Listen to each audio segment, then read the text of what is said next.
guys, welcome back to Boudoir and Beyond. I am so excited because I have my friend Bree here. Well, her name is Brianne, but we're close like that, yes. So don't call her Bree unless you really know her. But she flew in all the way from New Jersey. She's actually here to do her own boudoir shoot, but she's been one of my friends for several years now. I don't even remember how we became friends. It was just kind of like we were following each other. Yeah, and I slid into your DMs. Yeah. That's what happened. Bree has actually shot me a couple of times. I've shot her. So we just developed, a little photographer friendship. And I wanted her to come on the podcast. I just kind of took advantage of the fact that she was coming to Texas. And I was like, you have to do an episode with me. So basically, the topics that we're going to talk about today are photographer hot takes, which I was like, it might be a little bit of a spicy episode. Some people might not like it, but that's okay. I'm here to keep it real, and I like to talk about this kind of stuff. So Brie is one of the perfect people to talk about this with. Really excited to have her on. But I did want to get, a couple of questions in so that you guys get to know who she is and, just her background a little bit. So the Q&A might be a little different than probably what you're used to. But, you can go ahead and tell everybody, kind of like what your Instagram handle is so they can follow you and then where you're based and all of that. Okay. Well, like she said, I'm Brianne. Only my close friends call me Brie. And my Instagram handle is Satin Dolls Boudoir, and Dolls is Dauls. That is my last name. My last name is Doll, so it's kind of a play on it. And I am a boudoir photographer in northern New Jersey. So, yeah. So how long have you done boudoir?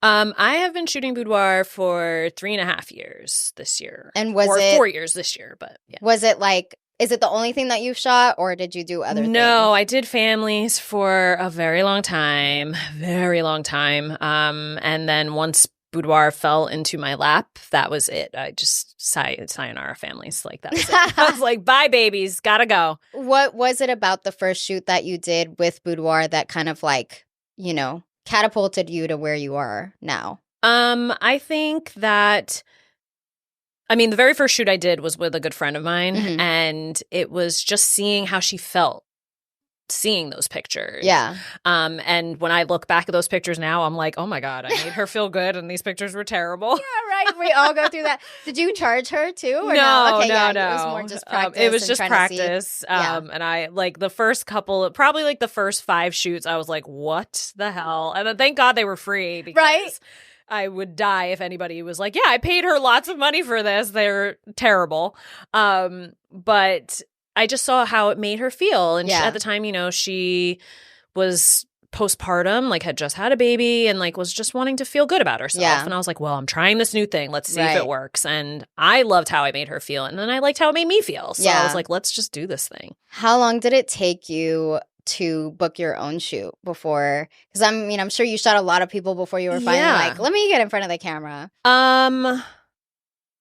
It was probably a year and a half. And even that first shoot wasn't I went to another boudoir photographer, but we were just kind of playing around. Right. So it wasn't a full-blown shoot experience. Yeah. I didn't even have a full-blown experience until about 2.5 years ago. Wow, okay. So, and then I've just consistently done it every year. So, which I always like to ask other boudoir photographers, well, anybody in general, really, because everybody kind of hesitates at first when they've done their first, or they maybe haven't done their first, and they're always like, well, I don't know if I'm going to like it or whatever. And usually mid-shoot, you're like, I can't wait for the next one, or next time I want to do this. And so it's always, I like to ask and then kind of see how many shoots you have done since then. Because for me, I like to do one at least once a year. Yeah, that's how for my birthday or maybe in the summer. Just kind of depends on where I am traveling or, whatever I have going on. But yeah, for me, it's once a year. I just had one a couple weeks ago, and it was just because another photographer was doing a really good special. She had a special set, and I was like, okay, I want to do this, even though I have this big shoot coming up. And this particular shoot, why I'm here in Texas, is because I'm turning 40 this year. So, I want to feel good. New decade. But the one a couple weeks ago was great, and I was like, okay, well, now I'm feeling really good and confident going into this big shoot too. That's exciting. So, yeah, I'm excited. Yeah, okay. great. And then all of the shoots that you've done, have they been like digital images or have you actually gotten like physical products? I just do digital images because I, of course, have my own connections with labs. So, and we all use different labs. Yeah.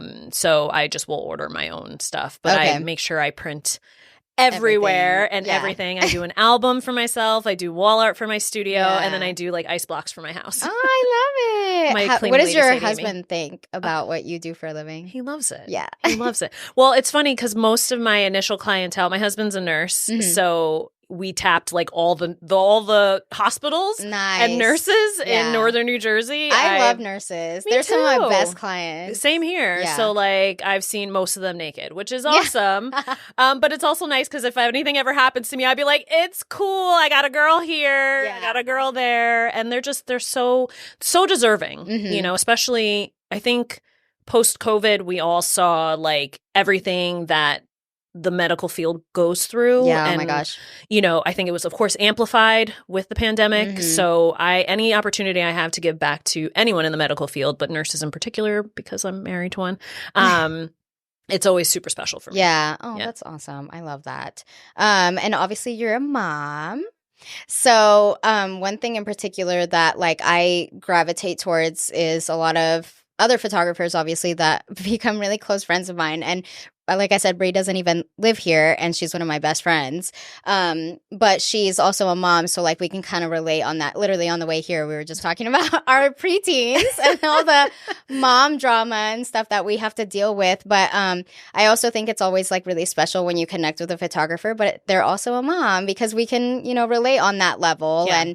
And so basically leading with that, how is it that you kind of, you know, show your kids like, oh, well, you got to love yourself and love your body and whatever, because you have a girl and 2 boys. Yeah. So obviously your daughter is just now going through that kind of body dysmorphia phase. We are struggling. We are in preteen season hardcore. So it's hard because some days her confidence is like on point, and then the last few days it hasn't been. And I'm just like, dude, like I work with people every day that feel all types of way about their body, and it like breaks my heart that you feel this way. I'm like, look in the mirror and tell me something that you love about yourself, you know? And so it's a struggle for me because we don't talk about our bodies like I don't talk about my body negatively in front of my kids. In front of her, I think the longer I do boudoir, the less I actually do that to myself even. But specifically when she's around me. And for her, she's got body hair, she's got a butt and all these things. And I'm like, it's all a part of growing up. Like your body's going to change so many times in your life. And you just have to kind of love things to just kind of move past it. Like you might not love your big booty now, but in 10 years, you're going to be like, I am so glad I got a big booty. Okay. Like, and so she does have moments like that. And I'm just trying to like push those to the forefront more often, I think. Have you thought about how much further you're going to take, you know, boudoir or your career, like from here on out? Like, are you going to keep shooting until like your daughter's like old enough for her to shoot with you? And like, I actually would love to do that. I think about that all the time, especially in my approaching old age. I think about like retirement, like what's that going to look like for me? And right now I'm starting to go the education route, which I love, but I really do love shooting still, and probably always will. That's the fun. That's the fun part. So actually my 4-year-old said to me the other day, he's like, I like that you're a topographer. And I said, oh yeah? And he's like, yeah. And my middle guy, who's almost 8, goes, she's a boudoir photographer. Oh. And he was like, yeah, I want to do that. I want to shoot with you, mommy. And I said, okay. So, I mean, who knows? I might be bringing a little guy onto the scene. And I want them to find their own thing. But if it is photography and it is boudoir, like, sure. Let's make it a family business. That's awesome. Yeah. Empower who you need to empower. Yeah, girl. I'm like, not just girls. Okay, I have a couple of other questions that I wanted to ask you. What's a song that you play when you want to feel sexy? Oh. So I guess what would be a song that, like, I don't know, when you're in the shower or like when you're getting ready or even at your boudoir shoots, is there a specific song that you're like, that's what like really gets you going? I mean, probably because it's the first song on my playlist for the studio, which then ends up just being my playlist in my car. Yeah. It's Gimme More by Britney Spears. Nice. That's a really good song. It's just my jam because I think of the video and I'm like, it's Britney. Like, come on. I love that. That's a good one. Yeah. Okay, I want you to tell me your toxic I can't even talk. Your toxic trait as a photographer. Oh God. I feel like I have a lot, actually. Do you? I don't know, I guess. What's one? I mean, toxic trait, probably seeing someone else's work and just being like, I could have done that better. Is that a toxic trait? Okay. Or is that just something? Yeah. That's funny. That's a good one though. Mine is that I can't go on vacation without wanting to book a shoot there. That's a good one. Like trying to find somebody to shoot while I'm there, or like it's so hard for me to like disconnect from work because I'm like, how am I not going to take advantage of the place that I'm at now and not shoot with anybody, you know? Because I don't know. To me, like, yeah, self-portraits are fun, but they're not as fun as like, I don't know, creating with somebody else. Yeah. But that's mine. I want you to tell me a random fun fact that you know. That I know. Not about me. Anything in general. Anything in general. Maybe something that like you're having a conversation with somebody and you're like, well, did you know? I want you to tell me. No. I'm like, you're married to a nurse, so you have to know like something good. I mean, I actually have been reading a lot of random facts about like countries lately. Okay. My Instagram feed has been, not my Instagram, my Facebook feed has been really weird lately. Very weird. It's filled with Orthodox Jewish women and them talking about their lifestyle and dressing modestly. Okay. And then it's also filled with random facts about Ireland and Scotland, but that's probably because I travel there and we're going back. And then the newest thing is Muslim women and modest. I don't know what's going on in my Facebook feed, but I'm learning a lot of random things. Yeah, my algorithm is all messed up, but I'm learning. Yeah. So because I've been literally going down the rabbit hole of Orthodox Jewish women, when this particular, she's an influencer, I guess, which was very interesting. Her handle is Sophia the Jew. So if you want to go follow her, you should. I don't follow her, but I do see her shit on my feed all the time.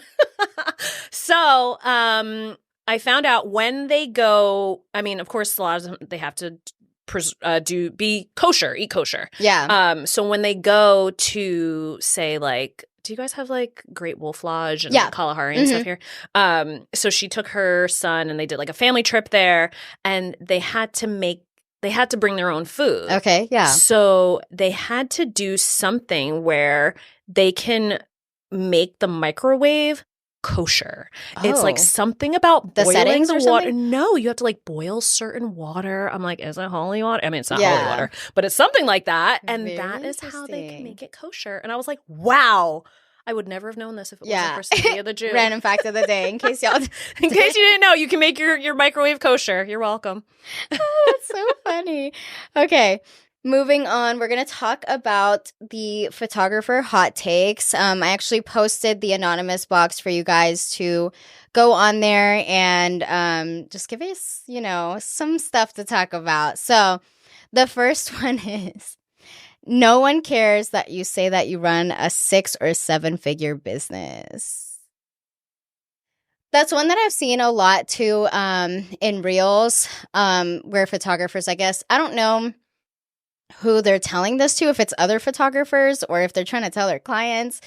Yeah. But I guess I could see why it would be kind of like icky. Yeah, I agree. Because unless you're going the education route and you're trying to get people to buy whatever it is you're selling, or you're just bragging. Like that's the only option. Like you have 2 choices. You're either in education or you're just trying to brag. Yeah. And your clients don't care. Yeah. And that's probably a turnoff to them, actually, I would think. Yes. Yeah. I've definitely gotten that from some people. Like, they're like, well, why are you posting that? Or I remember I made back when like Reels like first started, I made one something about that, about like hitting six figures or something like the first time, like for the first time. And some guy in the comments was like, I don't know, kind of like talking down to me about it. And he was like, why would you post something like that? I'm like, because it makes me happy that I freaking reached a good goal, dude. Like, I'm not gloating. Like, I'm just like, hell yeah, yeah. But yeah, he took it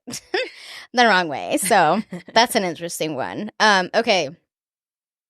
This one we see all the time. Shooting only skinny women or one ethnicity. I mean, for me, when I started photography in general, like I am black, if you didn't know. Shocker. Shocker. alert, she's black. So for me, I mean, I'm married to a white guy. And we live in a predominantly white area. New Jersey is diverse, but like, of course, you get little pockets where it's not. So when I was doing family, it was very white. Like the only black kids were mine, and my portfolio. And then there'd be like a couple of others. But so with Boudoir, I made it a point that I was like, I want to reach all types of women. Yeah. I want women to go on my feed and be like, she looks like me, or she has my body type, or whatever. So, I agree. I shoot everybody. Yeah. And I kind of want to piggyback on that though, because obviously I'm Hispanic, and one of the things that I learned in photography in general, this whole like career that I've, the whole journey, is that Hispanics don't like investing in photography. I mean, they'll maybe once in a while do the family shoots, but it's very like, anytime I had a Hispanic family shoot, it was somebody that bought on a sale or something along those lines. And I've run into the same thing with, and I'm like, I feel like I'm okay to talk about it because it's my race, whatever. Yeah. And like, we're just cheap. We don't like to spend the money on it. The same can kind of be said for me as well. I shoot, like, of course I shoot black women, not as many as I would like. Yeah. And I think it's just because it's not something that's valued by the black community. Yeah. Really. Maybe we'll get there. But I think there's just so many photographers that are like, oh yeah, sure, I'll come take your picture for $50. Correct. And whatever. So it's just, and there's so many of them. And so it's just me competing and me showing you how the experience I offer is different than this guy who's just rolling up to a random studio and you're in lingerie. Like, you have to value what I do. Yeah. And I don't think that's something that, black people value. Yeah. Yeah. But I'm definitely, I get that one. Okay, when other photographers offer other niches that is not their norm. So a family photographer offering boudoir or whatever. I mean, that one's a tricky one because we all start somewhere. Yeah. I don't know very many photographers that didn't shoot anything before. Yeah. So like both of us started in family and we kind of made our way towards boudoir. Very rarely have I met anybody that actually only has shot boudoir and that's like what they started with. Yeah. So that I don't know, that one's kind of hard for me because I'm like, I started with families and kids and whatever, and then transitioned into boudoir eventually. See, my thing with that though is that there will be people that just seasonally do boudoir. Yes, and like around Valentine's Day, that's a big one. Christmas. Yes, and then you can tell, like you can be somebody who has yet to niche down and still be good at each thing that you're doing. Yes. But I don't always see that. I think it's more like you're really good at family and you're like, yeah, I know how to use a camera. Can you just show up? And, whatever. So, yeah, I don't like that. And it can be detrimental because if you're going to somebody that doesn't specialize in it, they're not going to give you the experience that somebody else that does specialize in it, offer, certain things or whatever. And family, I mean, you can shoot family and really not know how to pose somebody, especially in boudoir. Like, it's so crucial to get that right. Yeah. Besides, your camera settings and your lighting or whatever. But when you're talking about somebody's body and them being, half naked, Or naked. Yeah, or naked, or you just have their self-esteem in your hands. That's like such a big and powerful thing that we get to do and partake in. And if it's not something that you are skilled in doing, don't do it, please. Yeah, or learn first. Or learn Get first. your education before you start charging somebody. Yeah, I know a really good educator. Hey, you too. Okay, this next one says, this one I'm pretty sure was written in by a man. When female photographers can get away with saying certain phrases or words to clients that men cannot. Yeah. I'm like, yeah, I guess that could be a hot take. The only man that I have shot with is Oscar. So, and Anna has always been there. It's never been like a one-on-one thing. I do have certain photographers that I would shoot with that are men. Yeah. That I wouldn't feel weird if a woman wasn't present. But I think that's one of those things you kind of have to vet the person or ask somebody else if they've had an experience with them. Like, for example, I want to shoot with Michael Sasser, which, by the way, he's freaking moving. I know. To Hawaii. So I'm going to have to, I have to go to Hawaii to do a shoot. Horrible.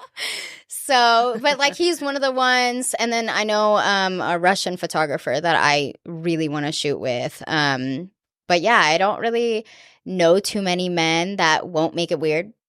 Yeah, that's another thing. I think a lot of clients get scared about us like keeping their images. And I'm like, girl, I look at those the one time I'm editing them. I ordered your products. I never look at those again. Yeah.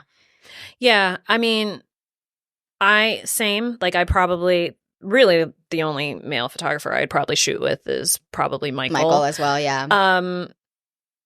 Yeah, probably. Yeah. Not that other guys are creepy. It's just a comfort thing. And I think it's also like, we're familiar with Michael. Like, right. He has a platform and everything, and he doesn't give me the ick at all. Yeah. My husband wouldn't care. Like, he's not one of those kinds of guys. Mm-hmm. But I think in terms of like the verbiage and how men talk to women. Yes. For me, like, I mean, yes, I'm usually like, yes, girl, show me that ass or something like that. Like, but I don't. That's your personality. That's my personality. So, like, I think it depends. It depends on the guy. I think, you know, I really only know like a handful too that like are vetted or trusted or that I like their work. Because I mean, anybody can pick up a camera and call themselves a photographer, but like, what are you doing with the images after, you know? Yeah. That's where it gets kind of dicey. Yeah. So, sorry for the men. Sorry, guys. Like, you'll have to kind of, I don't know, come up with some other word. Yeah, sorry. Okay, this next one says, not having a client closet or studio of your own doesn't make you any less luxury of a photographer. Well, I mean, you just got rid of your studio and your client closet, so I still think of you as a luxury photographer. Yeah. I think luxury is about the experience you offer. That doesn't mean all the bells and whistles that go into a shoot, because not everybody has those things. Yeah, the time and talent that goes into learning, you know, like I've said before, the poses, the lighting, the experience in general. I mean, I know lots of photographers that don't have a client closet and are very successful. Obviously, I made it like a big part of my experience because I love shopping. Like, I have a shopping addiction. Brie also has a client closet and understands the struggle. And now it's been more of a shift because I do get a lot of clients that have reached out or inquired or whatever, and they're like, oh, well, do you provide the lingerie? And I'm like, nope. I'm like, nope, I don't. But I did have somebody in my DMs say at one point, whenever I was saying that I was going to get rid of everything, basically, she was like, oh, well, it's not a luxury experience. Like, if you don't have this, this, and this. And I was like, okay, well, that's your personal opinion. Did she already shoot with you? No. Oh, well, girl, bye. She never booked with me, or anything. You're not my client, like, bye. All right.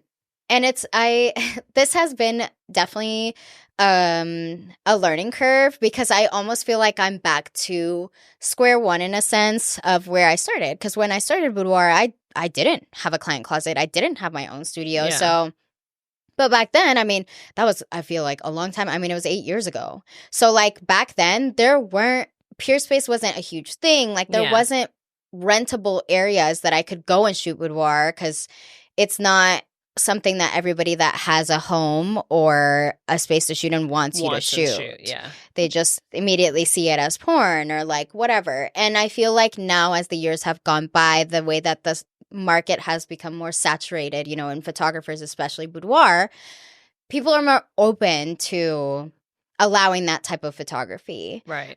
Which I think I said this in the group chat that we have, that it's really frustrating because there's a lot of spaces that they'll allow boudoir, but they don't allow nudity, which doesn't make sense to me. Like, it's a part of boudoir. Like, what if your bra is see-through? Like, but is that considered nudity? I don't consider know. that nudity. Yeah, and I don't know. Maybe they just think there's like a line that might be crossed if you're naked, or you might leave a snail trail somewhere. I mean, that concern I can understand, but like, I just don't understand. Like, it just doesn't make sense. Like, why are we banning a particular genre, especially if it's not like, if you're not shooting erotica or something that's like really explicit, like why does it matter? Yeah. Why does it matter if somebody's and I know on your several couch locations have like also disclosed, you know, like, oh, well, we have cameras watching. I'm like, okay, well then can you turn them off while I do boudoir? Yeah. Like, we're not going to steal anything, but you know,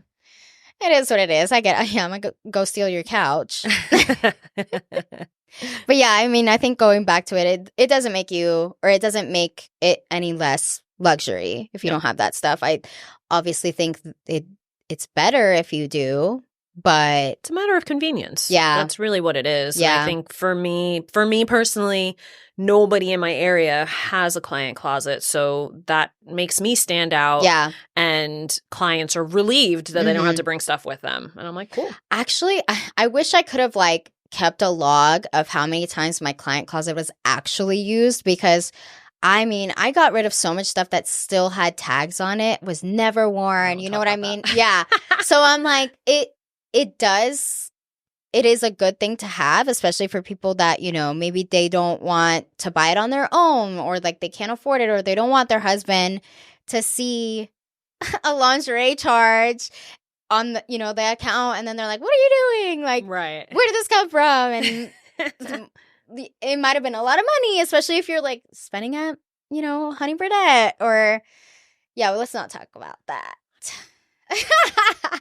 So I get it. I mean, but yeah, I definitely don't think it makes you less luxury. No. This is a good one. Presets are only one part of the editing process and should not be something that you rely on as a photographer. I agree. 1000%. Yeah. I mean, you need to know how to edit your pictures.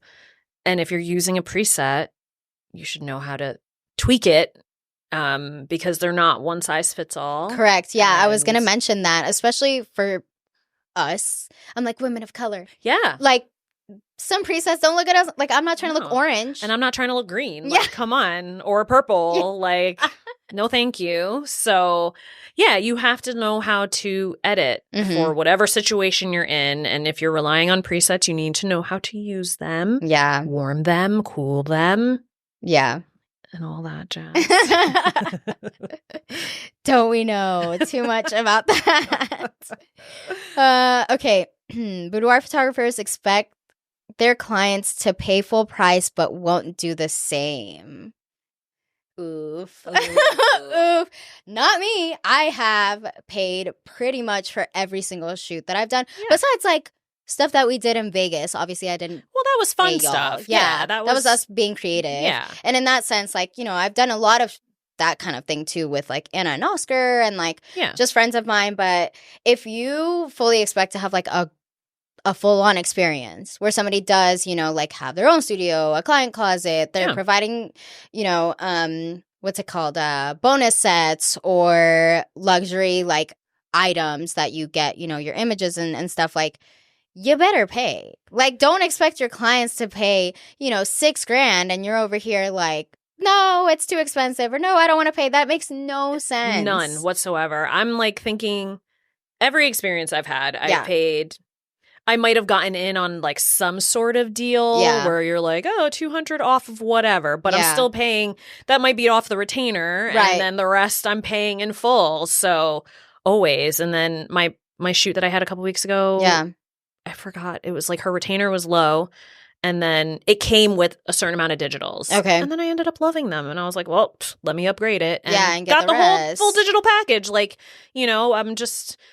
I want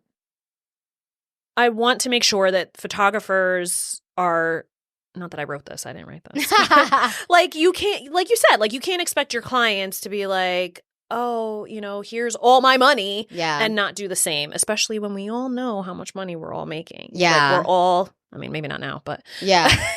Well, I think it also goes back to with any service. I mean, why would you, as a photographer, not want to pay another photographer? Yeah. Like, help help them. It's creative their livelihood. community. Yeah, like a lot of us depend on this solely. Like I'm a single home income. This is what I do for a living. So it's just like kind of a slap in the face when you go to somebody, especially that is like very experienced too, and you expect a discount because we're friends or like whatever. Like, no. You don't give me a discount? Yeah.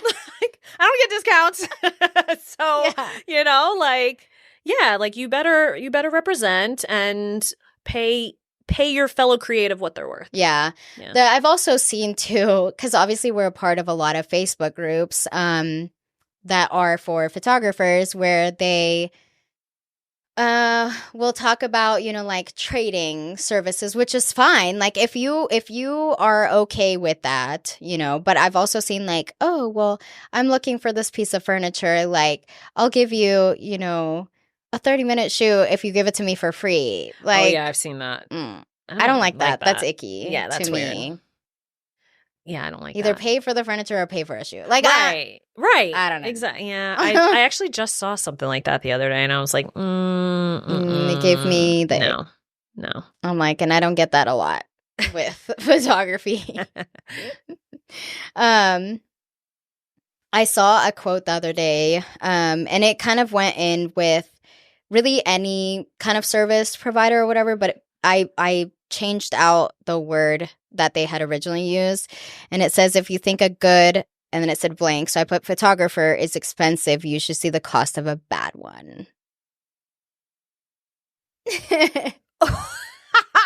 Oh man. I mean, yeah, I've never shot with a bad one. Okay. I don't want to say, no, I've seen bad ones, but I feel like the bad ones I've seen aren't charging what like the rest of us charge. Yeah. So I guess that's good, but it's also, I don't know if I've seen bad boudoir photographers or just are we speaking photographers in general or boudoir specifically? I mean, I guess we can do boudoir specifically. So I don't think I've seen a boudoir photographer specifically who is out there like doing that kind of thing. Doing that kind of thing and isn't a beginner. Yeah. Like not a seasoned boudoir photographer right. who is bad. There are boudoir photographers that I might not like their work, but that's different. Yeah. So. Yeah, I mean, at the end of the day, it's kind of like who you align with. And I mean, I've said that time and time again. Like, I get a lot of photographers in my DMs that are like, I want to shoot you. Like, you're such a good model. And I'm like, well, I don't really like your work. I'm sorry. But, like, what am I going to do with those pictures? I'm probably not going to post them, to be honest, or buy them or, and not to, like, sound mean. But it's just like, if we don't align, we don't align. Yeah. Like, I'm not drawn to your work. Yeah. Like, that's what it is. So, yeah, I just know ones that I don't like. I know what I like and I know what I don't like. Yeah. So. Which is fine. That's fine. It's fine. And I mean, we are like our regular clients, I guess, in that sense. Yeah. Like, I mean, I get all the time, like, people that tell me, they're like, actually, the other day I had somebody message me that was like, can you recommend anybody in Florida? Because, like, I really like your work, but you're in Texas. And I'm like, I mean, there's not a lot of people that shoot like I do, so it's just tough to like be able to recommend somebody else. But like, obviously, like I have friends all over, not even just the United States, but all over the world. And so like, I know people like in Peru and Brazil and Argentina and whatever that I could recommend. I don't know too many in Florida. I have like one friend there, but she doesn't really shoot like me. So it's like at that point, how am I going to recommend somebody that it isn't like me. You know what I mean? I don't know. And I mean, I do get people that ask me, like I said, like all over. Like I recommend Eve all the time. She's in New Mexico. You're in New Jersey. I've recommended you. Like, because I'm like, how many times am I going to go to New Jersey? Right, it wouldn't right. make sense. It's not like, going to make sense, yeah. So obviously, I mean, I'm a little biased because I do have a lot of friends all over that I could recommend. But if you're reaching out to me, like, obviously, I want you to Just shoot book with me. Yeah. Just make the trip, like, save for it, or I don't know. Pay for me to come to you. Yeah, I had somebody who emailed me because, like, I'm a part of this group. It's called the Boudoir for Black Women group. Cool. And so that's who I'm going to be doing education with. Nice. And so they started a directory of, like, Black nice. boudoir photographers, Yeah. which is great. That's awesome. This, I guess it was a Black woman who was in the UK somewhere, and she emailed me, and she's like, "I love your work so much," and I'm like, "Cool, I'm coming to the UK like this summer." Oh, like, that's right, you are. Yeah. But she never got back to me as to where she was. Oh. So I was like, well, I don't know where you are, but here is a list of people. Like, they don't shoot what I do, but I also don't think it's as popular there as it is here. Yeah, I've gotten that a lot. So it's harder to find. Yeah. I think. And so with that said, there aren't a lot of different styles. People are still, I think it's just starting to catch on there. So they're in their bright and airy phase, where I feel like, you know, boudoir has just gone through that phase of like, you know. Yeah. And it's funny because you and I both shoot. I feel like obviously dark and moody, and yours, I mean, your studio is set up differently than what mine was like, so you kind of have to still kind of play around with the light, whether it's artificial or natural. Because I mean, I don't know, everybody shoots different, but yeah, when I started, I shot very bright, very bridal. I was really only booking brides in the beginning, and then when I discovered dark and moody, I was like, what am I doing? Like, this is so much better. Yeah. I was just recently looking at like your old work? My old work. Yeah. And I was like, like I in my studio. Going back and looking. I'm like, man, what a humbling experience. Yeah. And sometimes there'll be great shots and I'm like, man, my colors are just so different. So I'll re-edit them because I'm just, I'm like, I just want to see what it looks like now. Yeah. Like now that I know what I was going to say, do you ever go back and do that? Or go back and like, maybe there was a specific pose that you did that you don't do anymore, but like it kind of like, you're like, oh wait, I want to do this pose again. That you like it? All the time. Because you get bored. It's like the same, you have what you usually do. Yeah. And so sometimes just for some inspiration, I actually just did it. When did I have a shoot? Yesterday, where I was like, you know what? Like, let's bring some things back. And I was like, wow, I really like this. And she loved them. So I was like, this is good. It's crazy, especially when you have like repeat clients too. Yeah. When if you have somebody like I think the most somebody has shot with me was 7 times. And the very last shoot that she did was a couples session because she finally got married. But she was doing like birthday sessions every year. And so, but you do, like, as a creative, you get bored of the same thing, especially if you're in the same space, which is kind of part of the reason why I got rid of mine, because I was there for 5 years and I was just like, there's only so much I can do. Change furniture, paint the walls. Yeah. So I was like, you know what? I want to go travel. Like, why don't I go and shoot at all these other cool ass spaces and get to see my friends that live all over the US? So, it's just... It gives you more variety, which is nice. I actually was just talking to my husband the other day where I was like, we need to do something because I'm getting kind of bored. Well, and that's why I told you my toxic trait is like when I go vacation somewhere, I'm like, what if I just shoot here? Like while I'm here. Yeah, make it a business trip. Yeah. Everything's a write-off. Right? You know how to write it off. Everything's a write-off. Not with tax season, literally, or tax day next week. Me not doing my taxes yet still. Minor details. Shush. We don't need to talk about that. So you were telling him that you wanted to kind of like revamp? Yeah, revamp or do something like change my bedroom set has changed a lot of times. So I think for that can chill. But like my other 2 rooms have been pretty much the same for like the last 2 years. But it's so funny because then I'll have clients come in and they'll be like, oh my God, I always thought like, I have that floral tapestry. Yeah. They'll be like, oh my God, I thought this was wallpaper. I love this. This is what drew me to your work. And I'm like, well, shit. Like I can't get rid of half these things. Like they're like, oh my God, I loved your fireplace. I love this room. And I'm like, I can never get rid of these things. Like, I'm so glad that I made it to where you love it, but now I hate it. Yeah. Like, it's got to go or something's got to change. You're just going to have to do one of those like rapid fire. I'm getting rid of this, so come in now. Yeah, that's and a good idea. Yeah, that way you can change it. But definitely, you know what you should do? You should have people vote on the next design. That's so smart. Yeah. Yeah. Yeah, because like you said, you had a client who's come, you said 7 times. I said, yeah. well, she's coming for her ninth. Yeah. And which is great. Which we is love awesome. It. I love it. her. Love you, girl.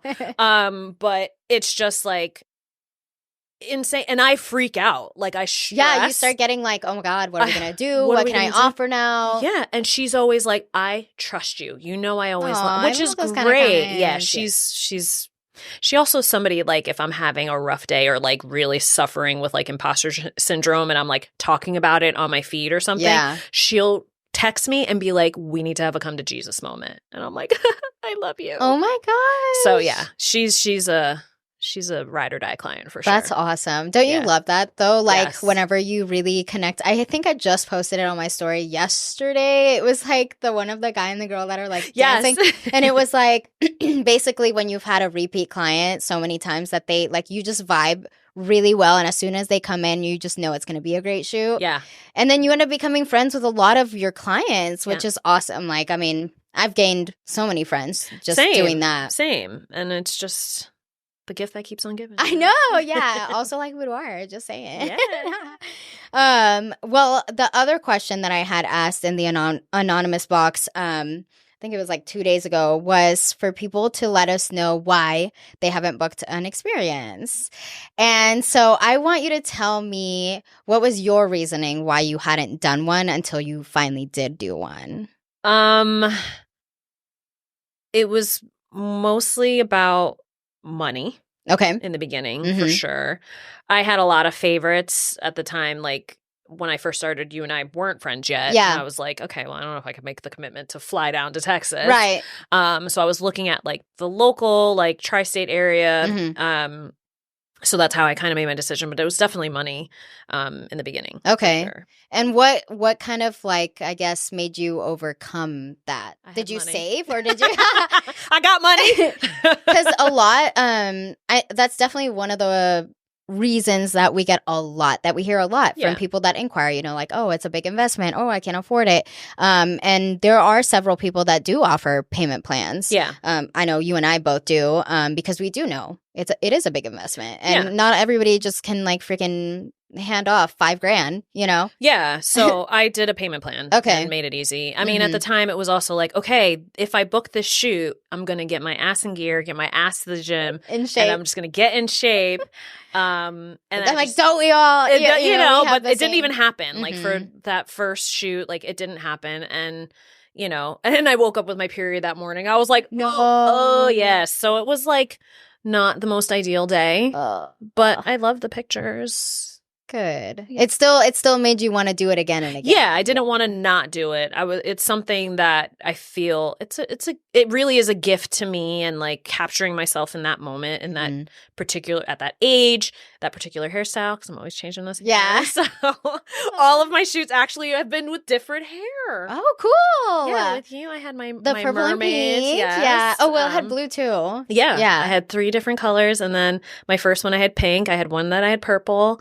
And then my mini that I did had this, and now I have this. So. Yeah, I love that just kind of capturing different things. I'm like, I think mine have kind of all also been different because I flip flop from like kind of that auburny kind of rust color, and then I've done blonde. Obviously, like my hair's really dark now. It's actually I need to get it done. I'm getting it done at the end of the month. Going back to like dark again because all of my like my natural hair and like those colors are coming out, which I don't know. I've been going back and forth if I'm gonna do blonde again. Not fully, but like, you know, here and there, like a little bit of different pieces, but we'll see. I don't know. I'm like, it's almost summer. I kind of want to do lighter hair again, but I think I'm going blonde this summer. Do you? Yeah. Oh, I can't wait to see that. So anyways, back to what we were saying, that some of the reasons that people haven't booked, one of the ones was telling your spouse that you want to do it for yourself or together, but not looking how you want it to look, I guess. So, I mean, that's you being nervous about the end result. Right. But I mean, if you do your research and you see people's work and you're like, oh, okay, maybe even ask somebody for like a full gallery to see what you're going to get. And a lot of photographers will post it like on their blogs, or, we have those little carousel posts on Instagram, or even on Reels. I know people now are sharing a little bit more now. But I could totally see that as a valid, I don't want to call it an excuse. It's that's just so bizarre.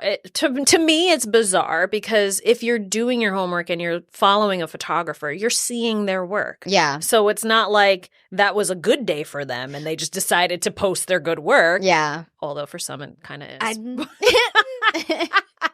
But generally, like you said, you can go on their website, see the rest of their portfolio, see if they have a blog and all those things. So, I feel like that's kind of like, unless you're just randomly Googling people. Yeah, which, I mean, I've definitely had inquiries like that. Like, I had a lady that was in New Mexico that found me because of one of my blog posts. And she was like, oh, like, when can we do it? And I'm like, I'm in Texas. And she was like, oh, I didn't know you were in Texas.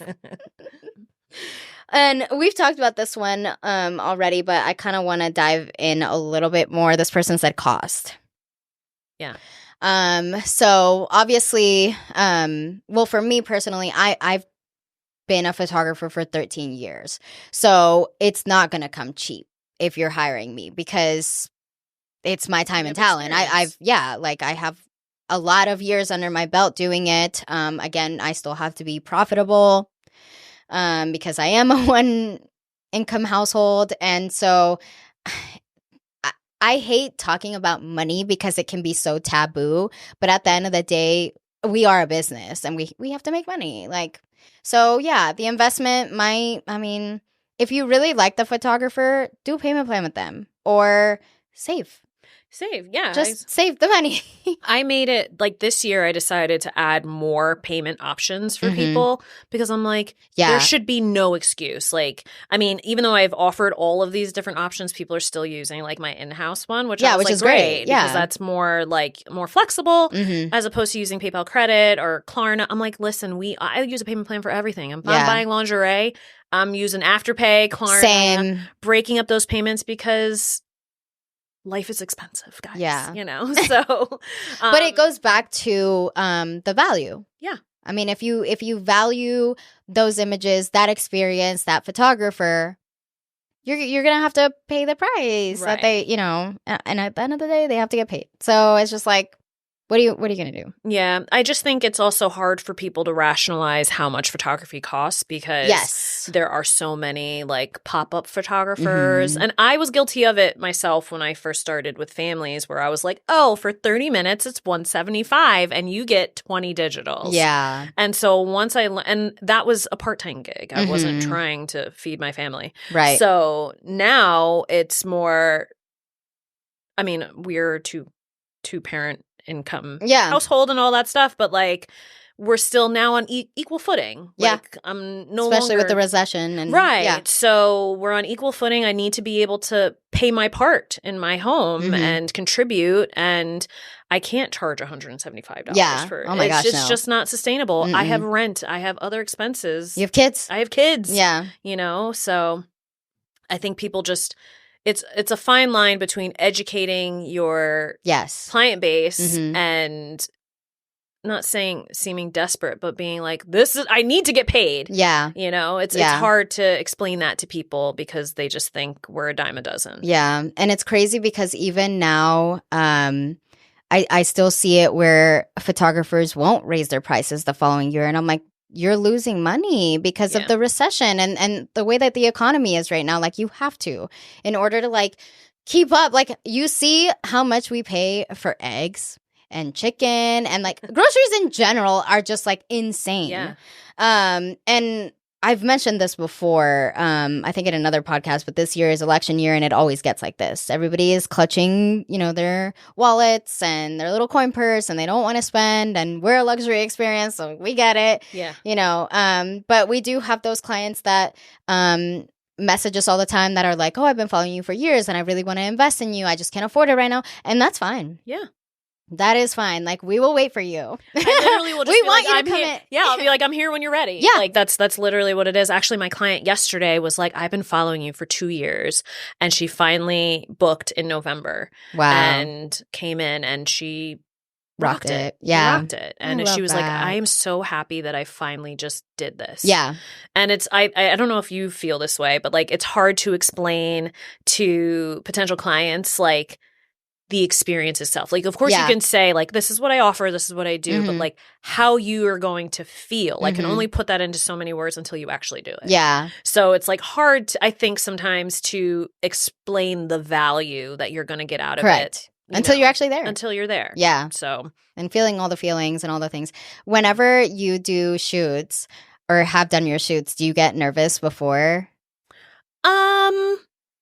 It depends. It depends, like, if we're doing a particular bonus set, then I'm like, okay, I want to try something new. Okay. Mm-hmm. Like yesterday, like I said, like I kind of made it a point to either bring back some poses or I was like doing new poses. So then I find myself getting a little flustered where I'm like, okay, I know I want to do this. Yeah. And I do, like, to keep myself on task, I do, this is a little trick for you guys, you little photographers out there. When I first started, I would save like all these poses that I would find, a lot of yours.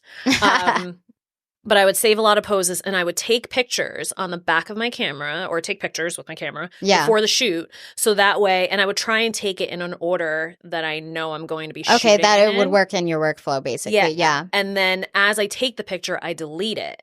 And so I have like a cheat sheet. Yeah. So that's kind of what I do. But now because I have my like flow in my head, when I do that, I end up overshooting because I'm just like, okay, I know I want to do this, but I also have my normal flow. Right. So yesterday I tried to make it a point to not do that. Okay. And I still stayed on task and I was done early, which was nice. Great. Do you have like an average number that you, like when you go to put your SD card into your computer, that like after a session, it's like a certain number? Because I know mine that always pops up that I've shot like in that amount of time. Do you know? Yeah. Well, yes. I shoot anywhere from like 300 to 400 max. That's if it's about the same as me. Like with you, like when you do like any wet set, or for me, like when I do my wet sets, because I'm quick firing, that's when it's like a lot. Probably like 500 or so. Yeah. But I try to like not overshoot and stay on task because I'm like. Yeah, my magic number is like 370. Yeah. That's usually when I go to plug it in, I'm like, oh, yep, of course. Unless I'm like trying something completely new that I've never done. So like when I first started shooting with like honey, and even the wet sets or shooting with the tub, like I think that's another thing that people don't realize. Like, and I know a lot of clients like won't care, you know, where again, going back to like the first thing that we talked about, like your clients don't care, you know, how much you're making, whatever. But to us, like it is a lot of work. Like for me, whenever I used to shoot the clawfoot tub, oh my gosh, like it didn't hook up to anything.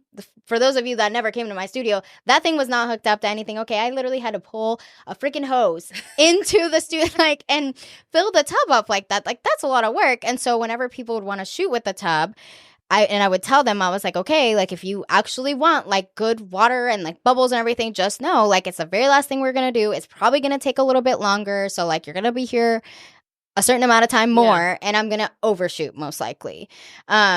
So it's just funny to me to also ask other photographers to see kind of like what they do in those instances. Cause I mean, bonus sets take usually a little bit longer unless you're doing it like with certain like lingerie pieces. Right. Like for me, my clients that choose like the body jewelry, we usually shoot it with like the last outfit. Yeah. Or with the colors that kind of match or, you know, along those lines to like group it into one versus doing it by itself. Unless that is the bonus set that they want and they just want to shoot it nude. Yeah. But it's a whole process. So I'm like, that's why we cost, you know, top dollar. Yeah. 1000%. This person put accessibility.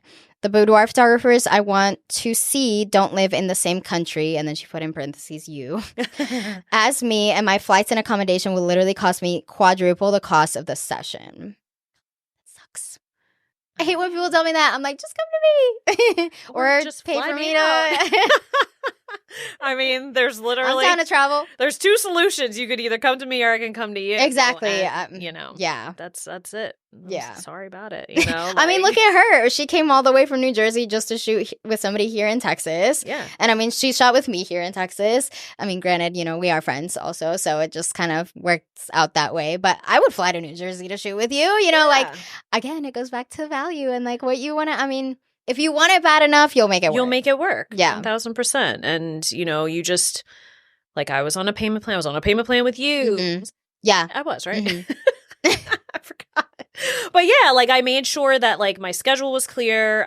Flights are relatively lower at this time of year. And, you know, hotels are not that expensive. So you value what you want to do. I mean, like, it all the planning and stuff. And that's one of the things that I also try to make easy for my clients too, is like giving them basically like a little guide to DFW. Like if they were going to stay longer, you know, maybe not just come for the shoot and leave. Yeah. But they want to kind of explore, give them like places to go eat, to shop, to sightsee, you know, whatever. I mean, there's not that much here compared to like New York, you know? Yeah. So, I mean, it's all part of the experience. And I think that's one of the things that people also kind of have to take into account. That you're not just getting some pictures. No. Like, you're also coming to like somewhere like new. mini and vacation. Yeah, it's really fun. Yeah. And it's totally worth it. The last one that I got on here was weight. Like how much they weigh. That is one of the reasons that it's stopping them. Which, I mean, I get that. I do. Yeah. As women, like our weight obviously like fluctuates, and the older you get, like your body changes. And I mean, you shot with me and you even told me like you didn't fully like love where your body was at when you shot with me. Yeah, no. And I've definitely been there too. And I know people probably, you know, see my pictures and they're like, you're skinny. And I'm like, okay.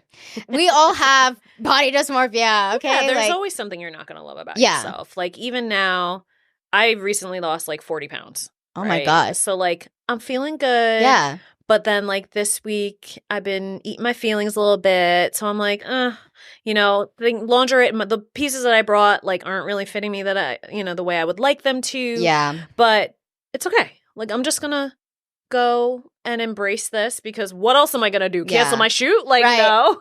It definitely is a mindset thing too. And I mean, both of us are very I hate using this terminology because I feel like it's very overused, body positive. But it's true. But yeah, I mean, like you don't have to be 100 pounds to do boudoir. No.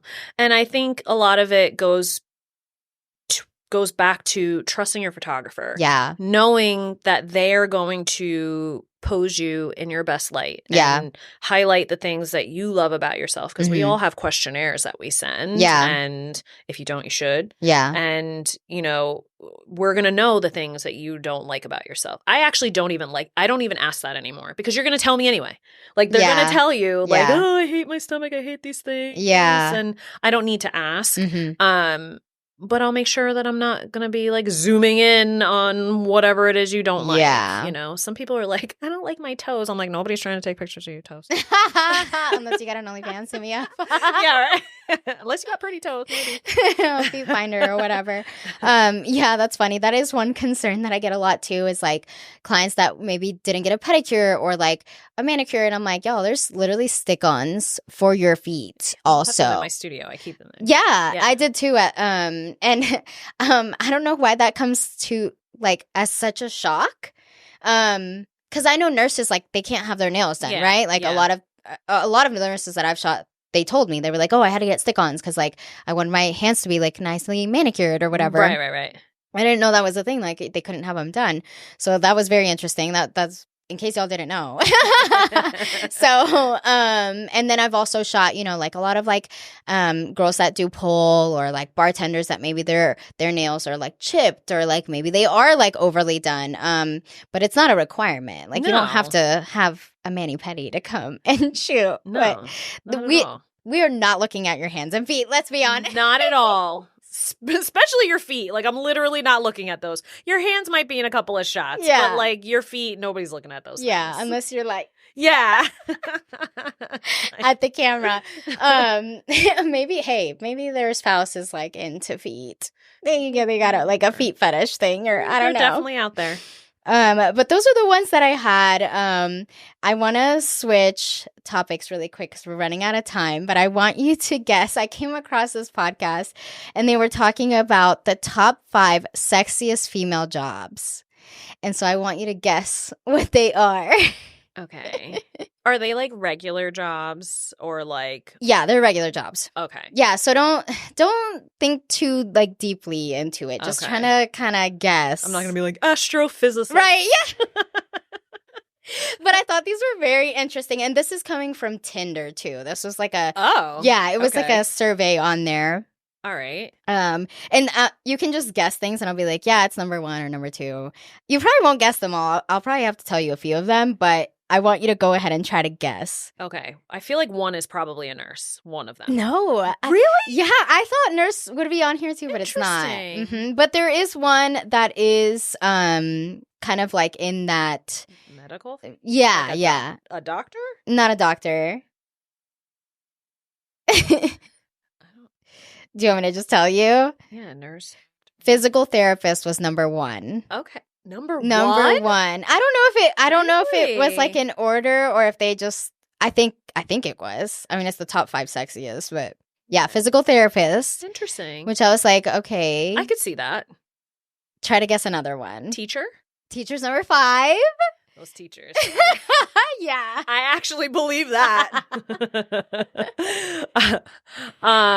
Okay. You got 3 more. Police officer. Oh my God, that's so funny because I asked Anna and Oscar to guess too, and they guessed cop too, but no, it's not on here. Really? Yeah. Well, I don't think men find women that are cops attractive. I get. Yeah, I mean, I could see that. I can only. It's more of speak like a from manly. Yeah, we're thinking like who I've shot. Yeah, and I'm like the cops that I've shot are as fuck. Same. Okay. So I am a teacher. Let's see. Waitress? That's an interesting one, but no. Mm-mm. Bartender. No. I thought bartender would be on here too. Really? I'm like, you gotta think like a man. Think like, I mean, stripper? I feel like guys wouldn't think that that's necessarily sexy. No. Ballet dancer? Well, no, or I feel like dancer? also dancer? No. Like dance teacher? No. I feel like this one you would never guess, so I'm gonna tell you what it is. Yeah. Interior designer. Okay. Yeah. I would never have guessed that. Yeah.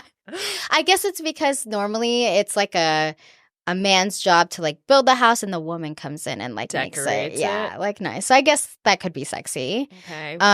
Number 4 is marketing. Oh, PR and communications.